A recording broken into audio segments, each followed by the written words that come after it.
সম্পূর্ণ বিকশিত ভারত আমাদের সকলের স্বপ্ন, যেখানে কেউ অভুক্ত থাকবে না, খাদ্য, বস্ত্র, বাসস্থান থেকে কেউ বঞ্চিত হবে না, সংস্কৃতি নিয়ে সেখানে কোনো প্রহসন চলবে না, প্রাকৃতিক সম্পদের সংরক্ষণের জন্য প্রত্যেকটি ভারতবাসী হবেন ওয়াকিবহাল, ভারত হবে নিরাপদ ও সুরক্ষিত দেশের আরেক নাম, অর্থনীতি হবে টেকসই এবং স্থিতিশীল, বেকারত্ব যাবে ঘুচে, সাক্ষরতার হার হবে 100%, শিক্ষা প্রতিষ্ঠান হবে র্যাগিং কালচার মুক্ত, পুঁথিগত শিক্ষা নয়, প্রকৃত শিক্ষায় হবে প্রত্যেকটি ভারতবাসী শিক্ষিত, নাগরিকের জন্য সহজলভ্য স্বাস্থ্যসেবা থাকবে বাসস্থান স্বাস্থ্যকর পরিবেশে, জাতির বিচারে নয়, সর্বক্ষেত্রে অগ্রাধিকার পাবে যোগ্যতা, কোনো সম্ভাবনাময় খেলোয়াড় পেটের তাড়নায় কারখানার মজুর হবে না, প্রশাসন হবে স্বচ্ছ এবং দুর্নীতিমুক্ত, রাজনীতি হবে জনসেবায় নিয়োজিত, বাংলাদেশ ও পাকিস্তান হবে আমাদের বন্ধু। সবশেষে বলি, হিংসায় উন্মত্ত পৃথিবীতে শান্তির ললিত বাণী প্রচার করবে আমার এই ভারতবর্ষ, রবীন্দ্রনাথ, বিবেকানন্দ, গান্ধীজি, নেতাজির Bharatvarsha.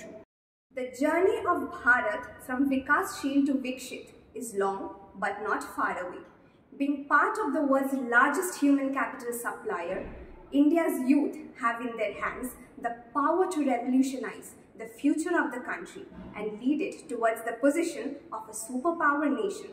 By breaking all divides and achieving unity in a diverse country pragmatically,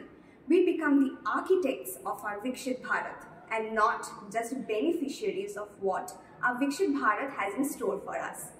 To me, Vikshit Bharat means not just consistently striving towards our commitment to self-reliance, sustainability, and climbing up the ladder of development indices, but also creating a safer space for women, which I firmly believe is not a utopian expectation. As Swami Vivekananda had said, arise, awake, and stop not until the goal is reached.